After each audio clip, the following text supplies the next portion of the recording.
So, in today's video, we're going to be working on my binary calculator again.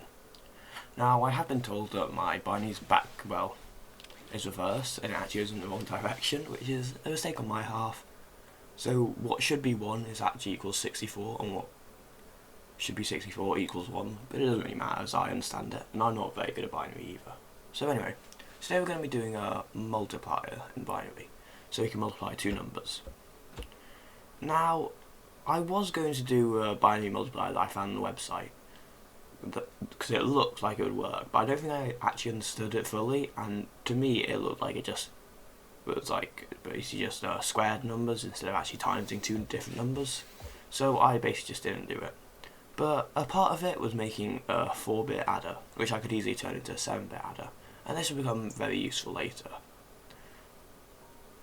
Now, I'm going to admit the adder that I made in my first video wasn't very good. It was my own design, and although it worked, it was also very complicated and didn't really work. But anyway, we've now got an adder working, and you can see it working in the corner there. You can see the output there, and we can input any number and it works. But it was also quite big, that adder, so I'm going to basically just make it smaller. As small as I can, which is around 8 logic gates, so I'm just going to put them very tightly packed together. Now, making it smaller was a bit of a pain, just because I tried to copy off my previous design, the design I just made, and I basically didn't understand what logic gates were what, and I did also colour code it, which is also quite useful. But anyway, I basically just colour coded my old one and then just try and copy that, and it worked alright, and I think I got it working in the end. So anyway, this adder is definitely going to be useful when I actually make my multiplier, as I do need an adder for it, as multiplying is basically just adding, but just adding a lot more. And I could just do adding a lot more, but that's just complicated, and also, now a design that would work is quite literally just adding to the same number with loads of adders, so you have like 5 and 12 adders, so if you do 64 times 4, you just do 4, plus 4, 64 times. Now that would work, but also it's very complicated, and also it would take an extremely long time. Now hopefully my design shouldn't, need so much adders, but anyway. So I tried to make the multiplier that I saw online. Now I don't know, to be completely honest, I did not know how it worked really, I just kind of copied because I thought it'd be easy, and it didn't really work, so I made my own design. Now I will still link it in the description as but anyway, now the actual design is going to be very big, but anyway, let's actually start working on it. Now I'm going to explain this as best I can. Quite literally, 2 times 1 is, if you times anything by 2, you literally just add another 0. If you times anything by 4, you add 2 zeros. Well, you just move it up to 2 decimal points or something, I don't know what it's called. And basically it just goes up, so 8, you just move it up 3, and if you do about times 16, then you just move it up 5. Now the main problem is when we times multiple things, like if we do 5 times 1, now all we need to do is basically just make an adder to add up these two values, and then it'll equal, equal the number we want, the answer. So let's say we do 1 times 1 equals 1, as if you times anything by 1, it doesn't change. But if you do 1 times 2, it just moves up a decimal point, and that turns it into 2. Now, I do hope that wasn't an awful explanation. I don't think it definitely wasn't the best, because I'm just bad at explaining things, but now we're just going to scale it up. Now this is loads of AND gates, because basically 3 times 2 is basically 2 times 1 and 2 times 2, and then you just add them together, and that's basically what we're doing, because that's very, very simple. And now it's basically,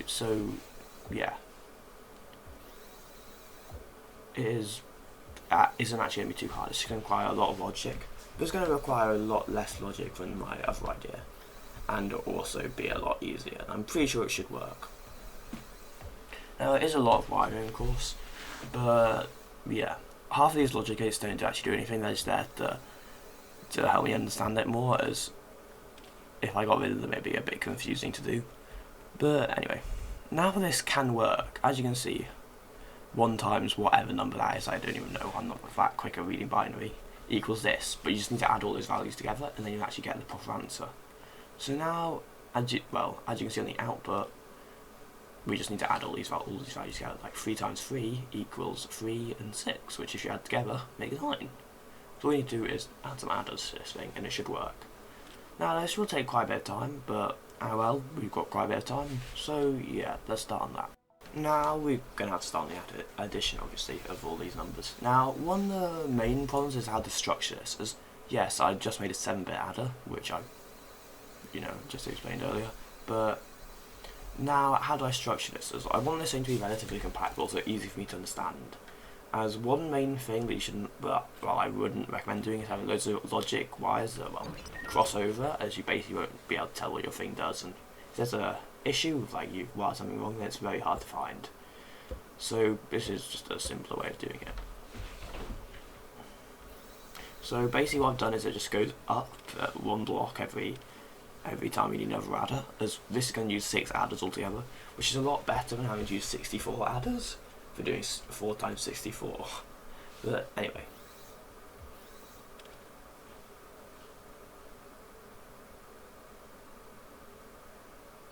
Now all I've got to do is basically add all these values together, which is why we're using adders, obviously. Now one thing I didn't realise is that before, I think I was going to have, at the end, I'd have basically, the last adder would probably be, I'm pretty sure, a 13-bit adder, but I didn't need a 13-bit adder, because lots of the stuff that was being added wasn't actually being added, it would just be going through the adder, and just into the output, which basically we didn't need, and it basically just slowed that down. So we just need logic gates for it, or not even logic gates really, we literally just hook up these adders straight to the output, which is pretty simple, and also makes this thing look a bit weird, to be honest. This thing looks, I'm going to say, very logic-y, like stereotypical logic-y, but yeah. The colour coding also makes this thing look a bit weird. But now all we've got to do is hook all this up to the output. I've basically hooked up all the adders, and basically they just hook up to each other, and also some other logic gates from before. And then all we need to do is hook up all the outputs of the adders to the actual machine. And now let's do 5 times 2. You can see it equals 10 here. Oh yeah, the binary is back to front. I'm never going to change that, but it might annoy a few people, I suppose. And I also got rid of the logic gates you don't need, and then just replaced it with little white pieces of wood just to act as kind of fake logic gates. There's no point really having them if we're not going to actually use anything. So I'm just hooking up another output next to the current input. Now the current input will change position. Well, when we add it, we'll obviously use the main calculator input when we actually add it to the calculator, but for now I just want to be able to test it and actually be able to see the input. As stupidly, I made the output quite far away from the input, and as you can see, this thing's also quite slow, but it is also quite cool, and it's going to get quite a lot cooler in a minute, in my opinion. So I basically added this switch, which basically lets you turn off all the inputs and then turn them back on. And so basically nothing goes through without it on, and then everything does go through, and you can see it kind of calculate. As you can see, all the logic gates kind of change as you do your sum or multiplier. And as you can see, it's quite cool, and you can definitely see the output at the end there change slightly, which is pretty darn cool.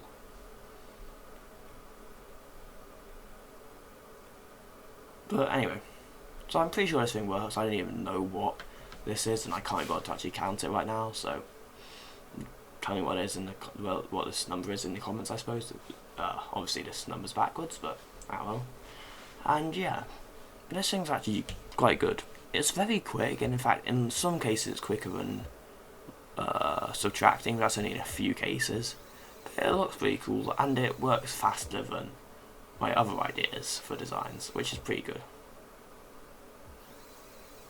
Now I also worked this out by myself, as I've realised that binary multiplication is very easy in theory. And anyway, so now I basically just hook it up to the machine, and then not the machine, the calculator, and now it works. As you can see, we can do 5 times 5, and we can basically do whatever we want. Let's do 5 Let's do 13 times 3. No, that can't be. I'm just going to assume this is right, as I had no idea what I inputted, but it actually looks alright. Now, this might be wrong, and if it is, then prove it. Then tell me in the comments. But like, I have got no idea because I can't really bother to fact check it. I think I did at the time.